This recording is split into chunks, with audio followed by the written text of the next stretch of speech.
Welcome back, YouTube. I am Turnkey, your host. In this video, I will cover the lore for Eastern Europe from the Konflikt 47 rulebook and its supplement Resurgence. And in the following video, I will cover the Middle East and Persian front.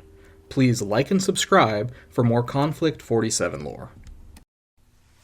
On the Eastern Front, a series of Soviet successes have put the German army on the back foot. In June 1944, the Soviets launch Operation Bagration and are met with initial success. German forces unleash Die Totenkorps upon the Soviets and use the ensuing chaos to fortify a defensive line. By December of 1944, the Germans and Soviets are fighting a bloody battle for Warsaw's ruins. Both forces refuse to back down in what devolves into a senseless close-quarter battle.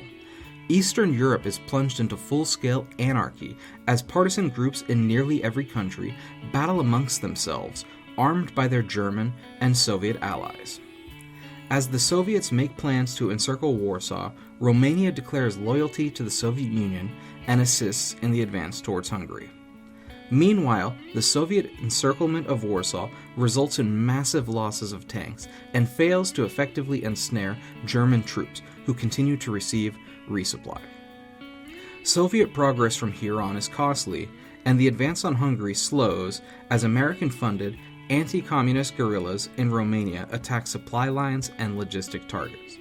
German forces launch an unsuccessful counterattack in the summer of 1945, but the cost in Soviet lives and war machines is high.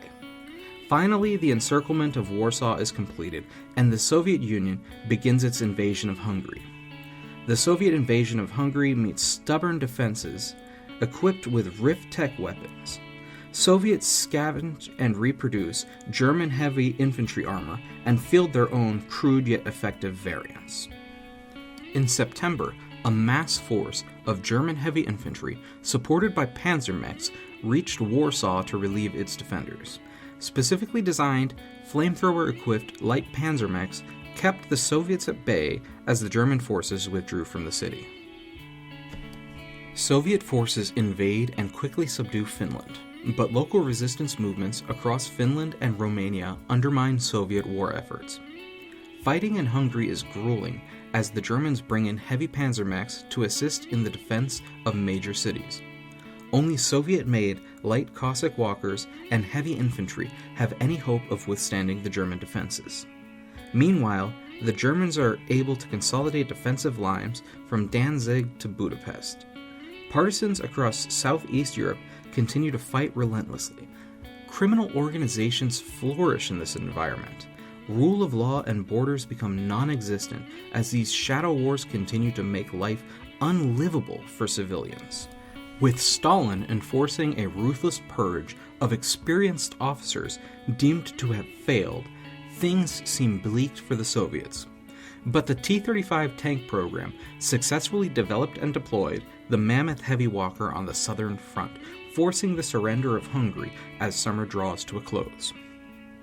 To the north, the Soviets suffer greatly as Germany completes a series of successful raids and offensives against the demoralized Soviet forces. Emboldened, the Germans launch a massive counterattack, utilizing their commandos equipped with Falcon armor and heavy Panzermechs. The Germans undermine Soviet commandability and recapture the port of Königsberg. Soviet forces are encircled in Danzig, and the German forces move to recapture Warsaw as the weather turns fatefully. Czechoslovakian communists rise up, leading to widespread partisan fury and brutal reprisals. The fighting is brought to an abrupt end as the worst winter in memory descends upon Europe. Soviet military operation begins to focus on the buildup of manpower and technology necessary for a spring offensive.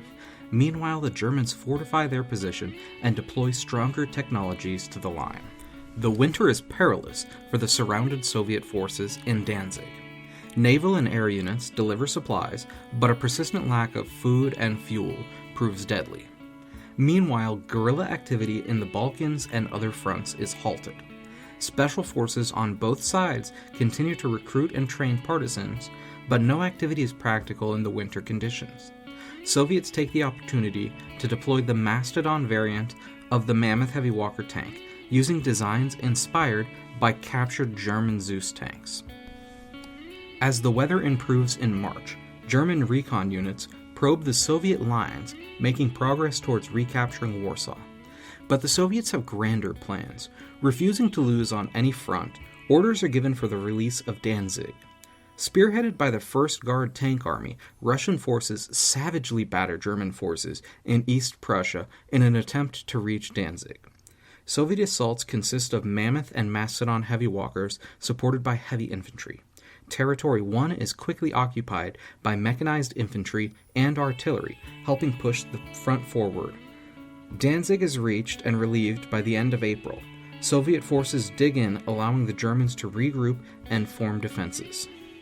Partisan fighting once again bogs down Czechoslovakia and Yugoslavia. The German army continues to assign special forces to the area to counter local threats.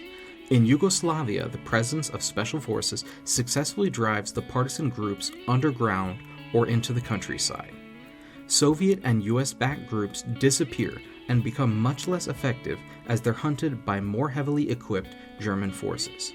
US-backed anti-communists fight Russian-backed resistance fighters as often as they fight the occupying Germans in Yugoslavia, frustrating the Allies. Soviet forces successfully capture Bulgaria, making the Axis position in Greece and Albania untenable. German positions are abandoned, however the retaking of this territory proves troublesome politically for the Soviets. German infantry and armor units infiltrate Warsaw and begin to occupy territory. Terror troops are moved into the city ruin and are kept visible at Warsaw's monuments. Soviets move countless men into the city, but the horror and brutality of German terror troops in an urban environment proved decisive. Any territory gained in the day is lost in the night. Soviet forces are built up in Budapest, brought in from the Ukraine and Romania. They begin a large armored push across the Austrian border, but are met by stubborn, dug-in, determined defenders. By the end of May, it is clear that the offensive has failed, and a German counterattack cuts off the attacking Soviets. Tens of thousands of Soviet troops are captured, and the remaining forces are forced to retreat. Thank you for listening. Tune in next time as I cover the Middle East and Persian front. Please comment below with suggestions for future videos.